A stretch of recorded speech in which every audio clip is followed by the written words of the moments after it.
الحمد لله نحمده ونستعينه ونستغفره ونؤمن به ونتوكل عليه ونعوذ بالله من شرور أنفسنا ومن سيئات أعمالنا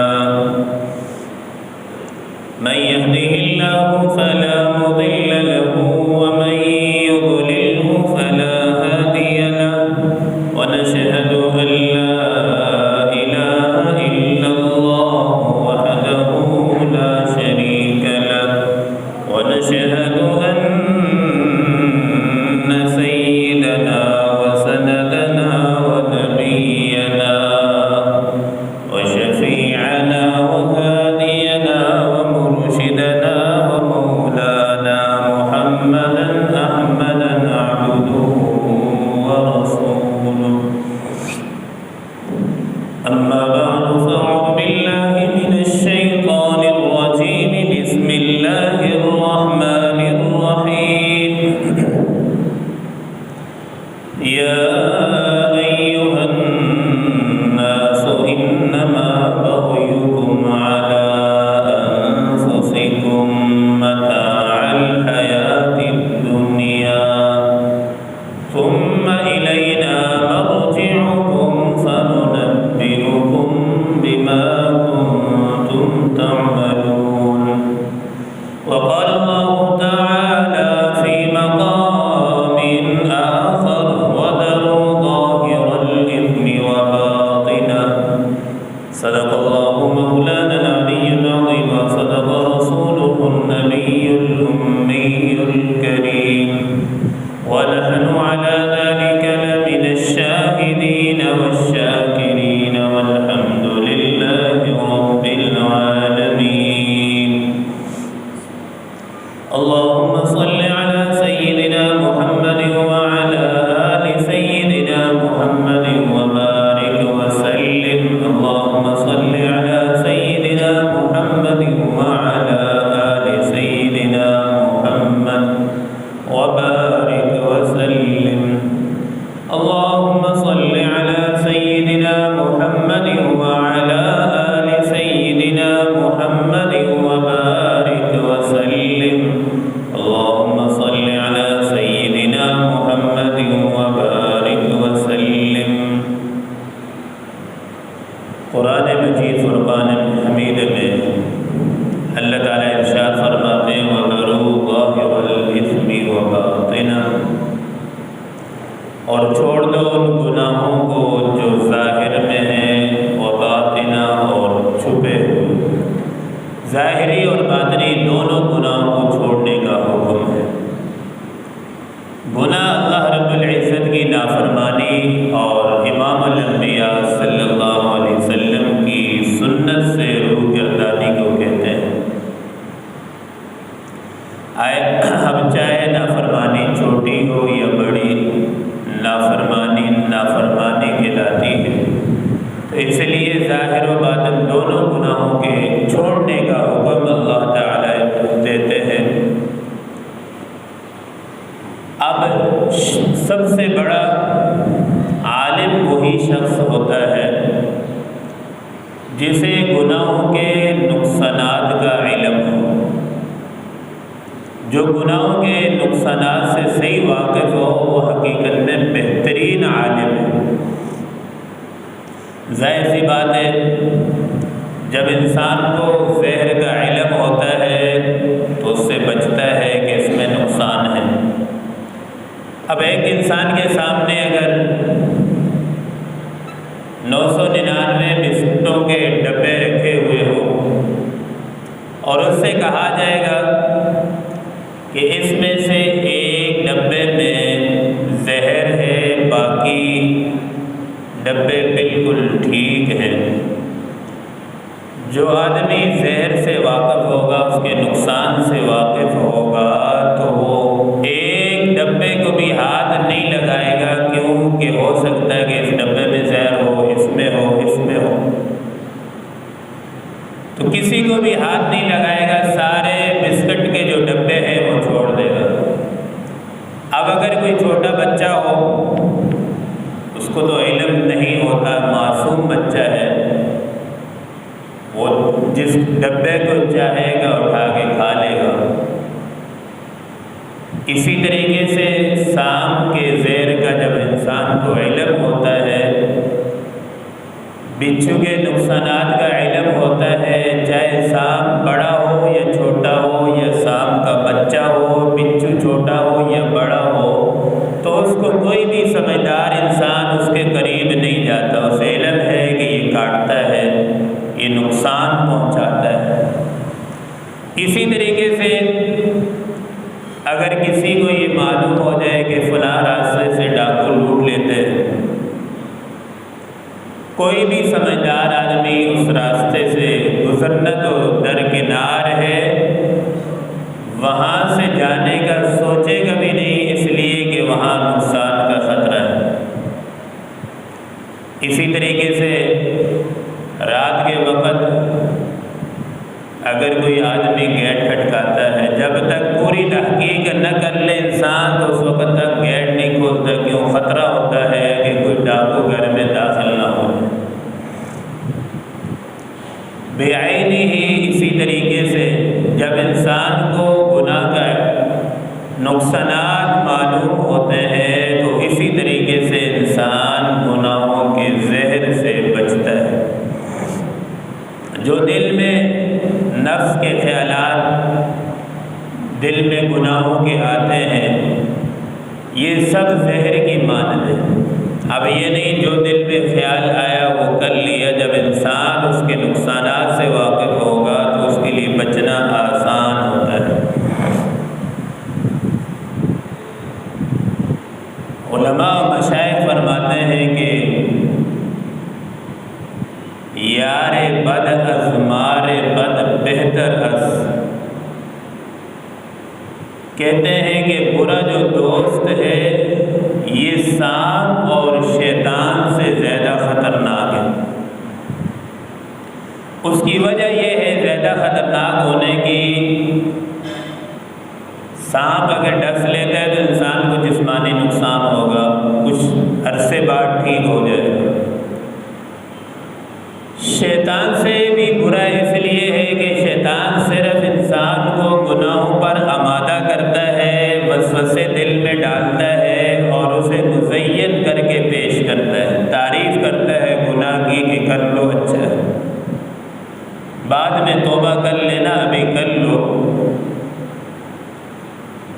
لیکن جو برا دوست ہوتا ہے، بری مجلس ہوتی ہے، وہ انسان کو خیالات دل میں نہیں ڈالتا بلکہ انسان کو ہاتھ سے پکڑ کر گناہ کی جگہ لے جاتا ہے اور گناہ کروا دیتا ہے۔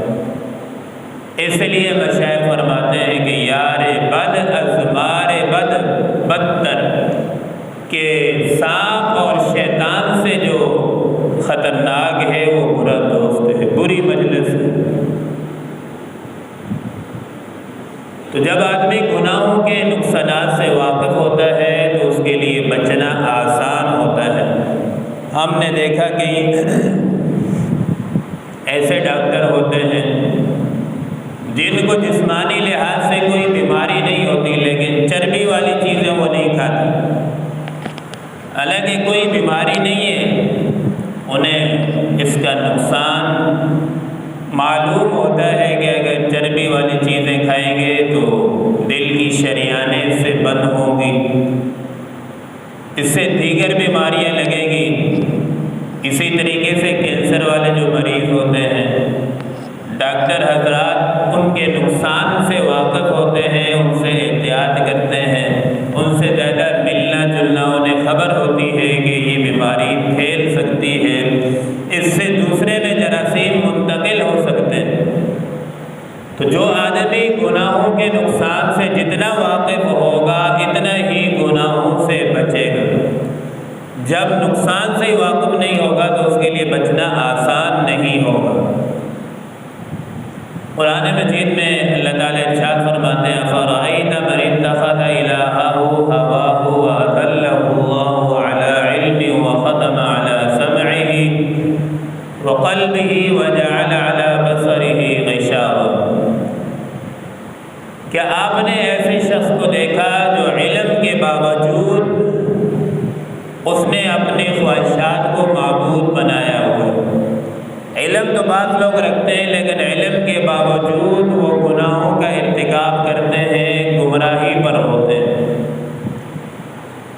جیسے کئی لوگ ہوتے ہیں سگریٹ بنانے والی کمپنی حالانکہ خود اس پر یہ بات لکھ دیتی ہیں کہ بھائی یہ سگریٹ نوشی جو ہے صحت کے لیے نقصان ہے، مضر صحت ہے، اور کتنے لوگ اس بات کو جانتے ہوئے اس کے باوجود یہ پی رہے ہوتے ہیں اور پھر دوسروں کو کہتے ہیں کہ ہم تو اس نشے میں پڑ گئے، لیکن آپ اس میں نہ پڑنا، آپ اس سے احتیاط کریں۔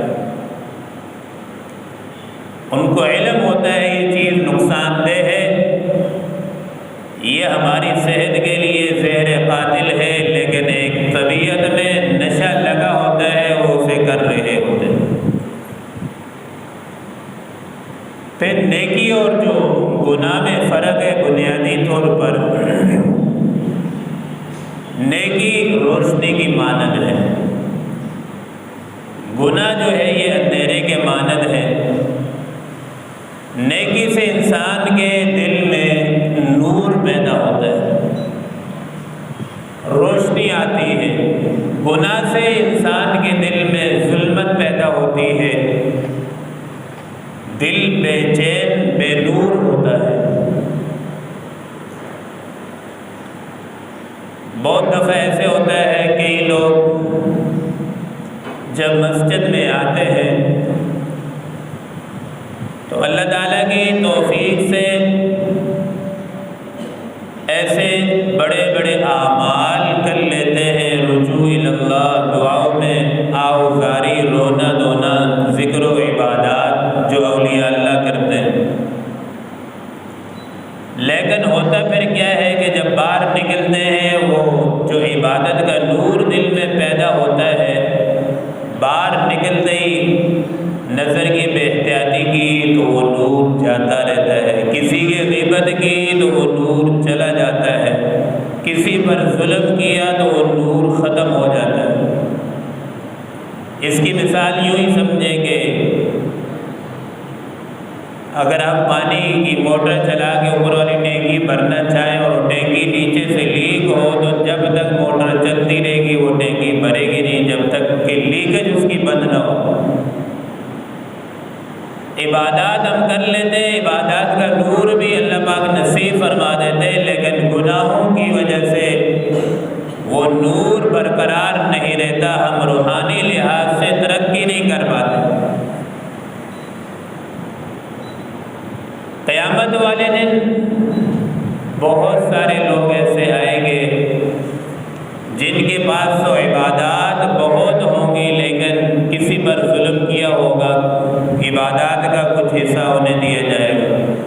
آخر میں ہوگا کہ کیا جب عبادات ختم ہوں گی تو پھر دوسرے لوگوں کے جو گناہ ہوں گے اس کے کندھے پر ڈال دیے جائیں گے۔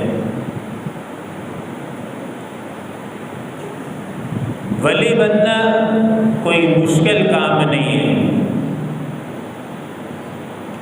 اب اس بات کو اچھی طریقے سے سمجھ لیجئے کہ ولی وہ نہیں ہوتا کہ وہ جو پانی پر چلتا ہو اسے آدمی ولی کہے۔ ولی کے لیے یہ شرط بھی نہیں ہے کہ اس کی ہر دعا قبول ہوتی ہو۔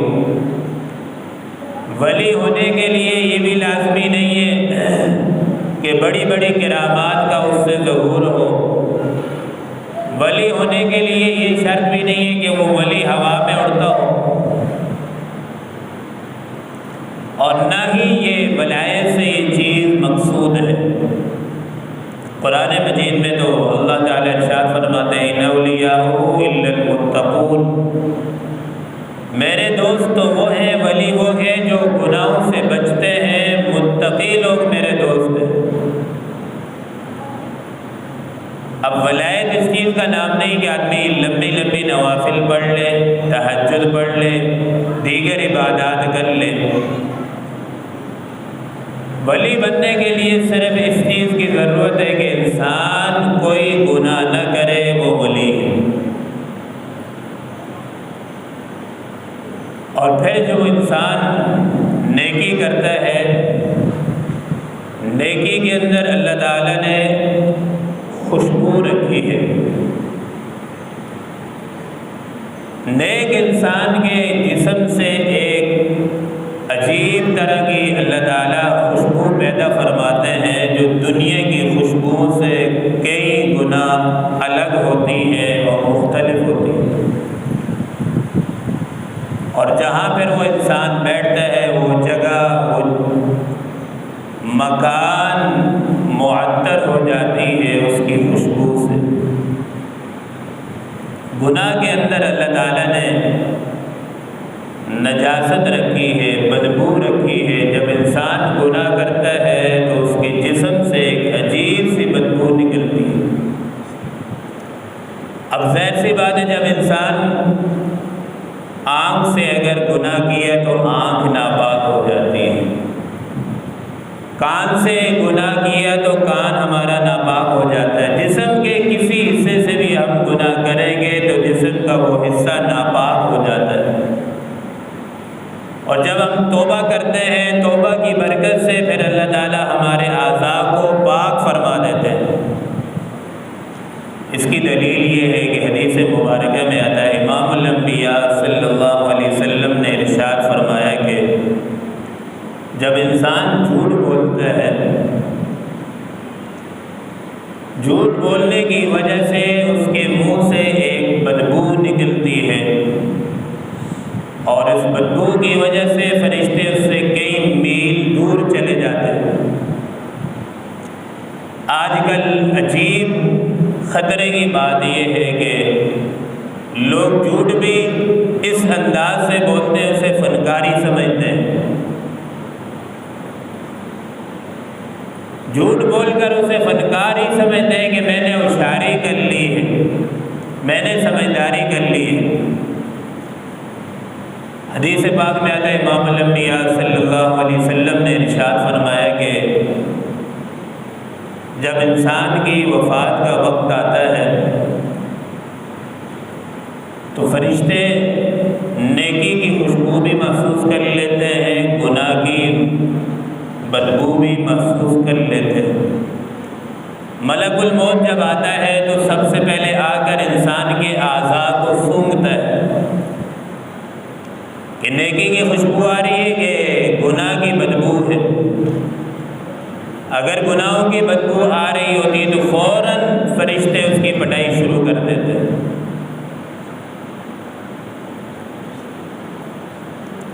یاد رکھیں، یہ گناہوں کی سزا صرف دنیا میں نہیں، آخرت دونوں جہانوں میں ملتی ہے۔ مَن يَعْمَلْ سُوءًا يُجْزَ بِهِ، جو بھی انسان برا عمل کرتا ہے اس کی جزا اسے ضرور ملتی ہے، دنیا میں بھی آخرت میں بھی۔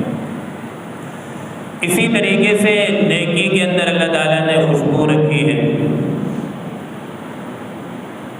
امام الانبیاء صلی اللہ علیہ وسلم کے جسم مبارک سے خوشبو آتی تھی۔ آپ صلی اللہ علیہ وسلم جہاں بیٹھتے تھے وہ جگہ معطر خوشبودار ہو جاتی تھی، جس گلی سے گزرتے تھے وہ گلیاں معطر ہو جاتی تھی، جس مکان میں بیٹھتے تھے وہ مکان معطر ہو جاتا تھا، حتیٰ کہ امام الانبیاء صلی اللہ علیہ وسلم کے پسینے مبارک سے بھی خوشبو آتی تھی۔ ام سلیم رضی اللہ تعالی عنہا آپ صلی اللہ علیہ وسلم کا پسینہ شیشی میں منگوا کر دیگر خوشبو کے اندر ملاتی تھی، جس سے خوشبو کی مہک میں اضافہ ہو جاتا تھا۔ ایک صحابیہ تھی، جب ان کی شادی ہونے لگی تو غریب صحابیہ تھی، تو انہوں نے خوشبو خریدنے کے ان کے پاس پیسے نہیں تھے، انہوں نے حضور صلی اللہ علیہ وسلم کا پسینہ مبارک منگوا لیا، اور جب شادی کا وقت آیا تو انہوں نے اس پسینے کو جو ہے خوشبو کے طور پر اپنے جسم پر لگایا، ان کا جسم جو ہے معطر ہو گیا، خوشبو پھیل گئی، اور ان کے جسم سے ایسی مہک آنے لگی۔ بعد میں ان کا یہ گھر جو ہے نا خوشبو والا گھر مشہور ہو گیا کہ یہ خوشبو والا گھر ہے۔ تو جب انسان نیکی کرتا ہے، نیکی کرنے کی وجہ سے انسان کے جسم میں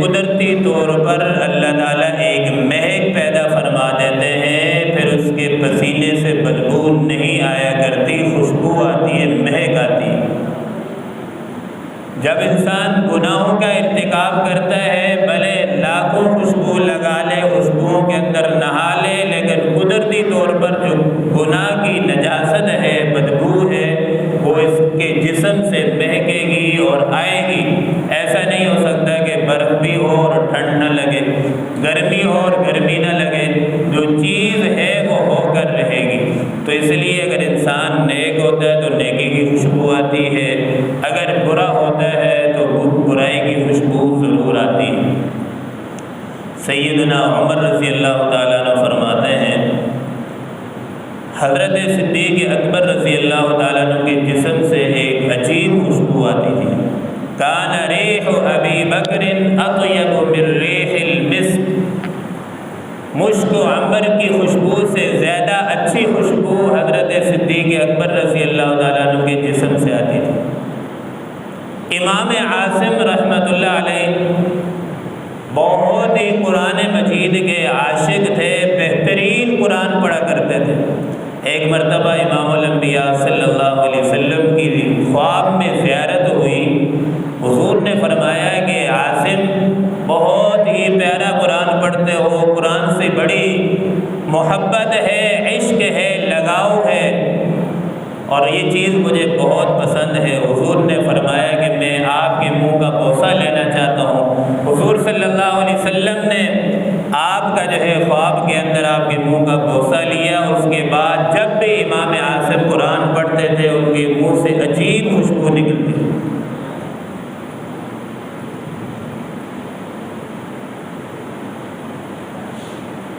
شیخ الحدیث مولانا زکریا رحمۃ اللہ علیہ نے فضائل درود شریف میں ایک لکھا ہے ایک آدمی کے متعلق کہ وہ روزانہ رات کو سونے سے پہلے آپ صلی اللہ علیہ وسلم پر درود شریف پڑھتا تھا۔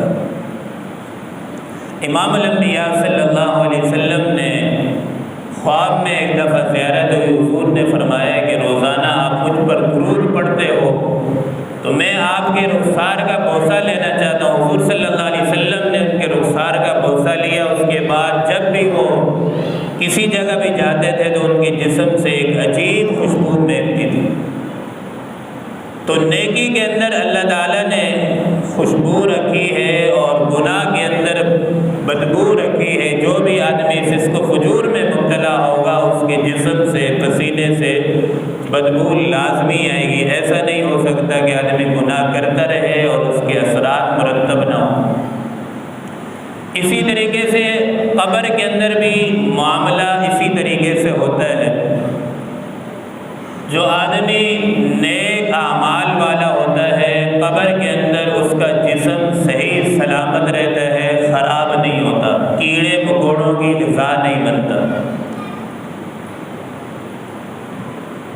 اس کی وجہ یہی ہوتی ہے کہ اس کے اندر خراب ہونے کے جو اثر ہے وہ ہے ہی نہیں، برے اعمال ہی نہیں ہے۔ برے اعمال کی وجہ سے انسان کا جسم خراب ہوتا ہے، لیکن وہ برے اعمال اس کے اندر نہیں ہے، نیک اعمال۔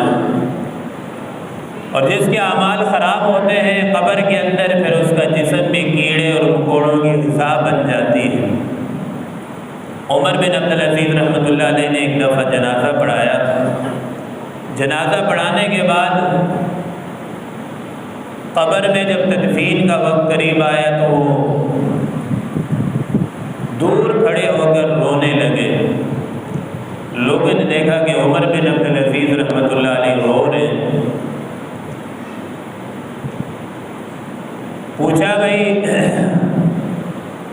کس چیز نے آپ کو رلایا ہے؟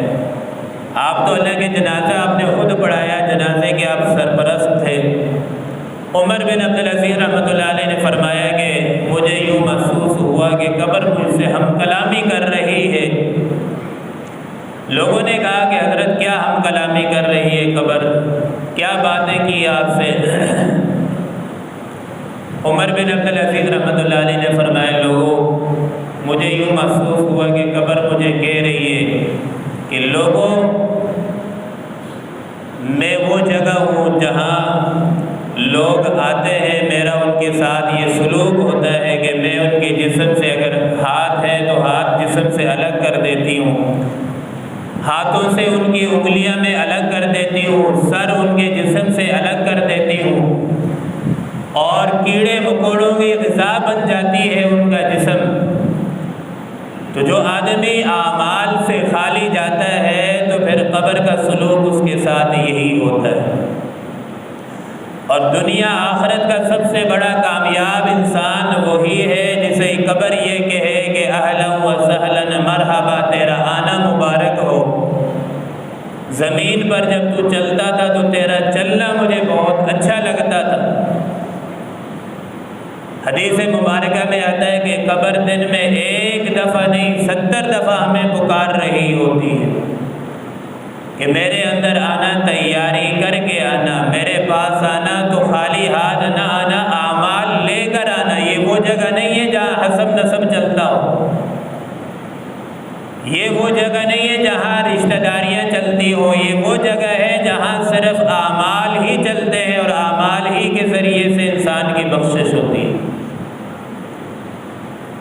اور جب انسان کے اعمال ٹھیک ہوتے ہیں تو پھر قبر کی جو ہے معاملات بھی اس کے ساتھ ٹھیک ہوتے ہیں۔ تو اللہ تعالیٰ سے دعا ہے کہ اللہ تعالیٰ ہم سب کو آخرت کی تیاری کرنے کی، نیک اعمال اختیار کرنے کی توفیق عطا فرمائے۔ جو کچھ کہا گیا، سنا گیا، اللہ پاک ہم سب کو عمل کی توفیق عطا فرمائے۔